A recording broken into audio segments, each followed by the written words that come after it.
Iran আর ইসরায়েলের সংঘাতে যুক্তরাষ্ট্র সরাসরি জড়িয়ে পড়তে পারে বলে আশঙ্কা করা হচ্ছে। বুধবার ভোররাতে পূর্ব ইংল্যান্ডের রয়্যাল এয়ারফোর্স লেকেনহিথ থেকে যুক্তরাষ্ট্রের অন্তত 4টি F-35 বিমান ঘাঁটি ছেড়ে গেছে বলে জানা গেছে। এই বিমানগুলোর সাথে একটি জ্বালানির ট্যাঙ্কার বিমানও ছিল। এছাড়া ইরানের মাটির গভীরে অবস্থিত স্থাপনায় হামলা করতে পারে যে B-2 স্পিরিট বম্বার বিমান, সেগুলো ভারত মহাসাগরে ইরান থেকে 4000 কিলোমিটার দূরত্বের মধ্যে একটি ঘাঁটিতে রাখা হয়েছে বলে জানা যাচ্ছে।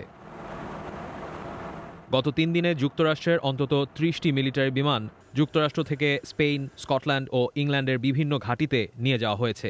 এসব বিমান ইরান ইসরায়েল সংঘাতের কারণেই ইউরোপে নেওয়া হয়েছে কিনা তা এখনও নিশ্চিতভাবে জানা যাচ্ছে না।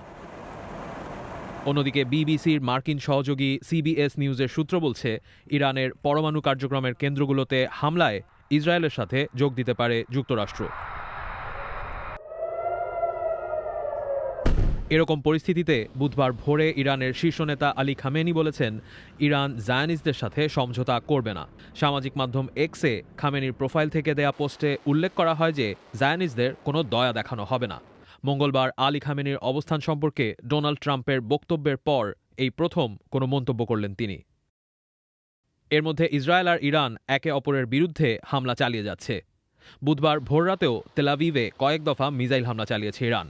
ইরানের রেভলিউশনারি গার্ড কোর IRGC জানিয়েছে, তেলাভিভে বুধবারের হামলায় তারা হাইপারসনিক ফাতাহ-1 মিসাইল ব্যবহার করেছে। হামলার আগে তেলাভিভের বাসিন্দাদের সরে যেতে বলেছিল IRGC। তেলাভিভে ইসরায়েলের গোয়েন্দা সংস্থা মোসাদের হেডকোয়ার্টারেও আঘাত করার দাবি করেছে তারা, তবে ইসরায়েলি কর্তৃপক্ষ এই দাবি অস্বীকার করেছে।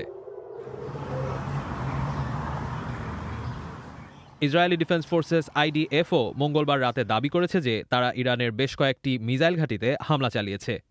পাশাপাশি কয়েকটি মিসাইল ঘাঁটি ধ্বংস করারও দাবি করেছে তারা।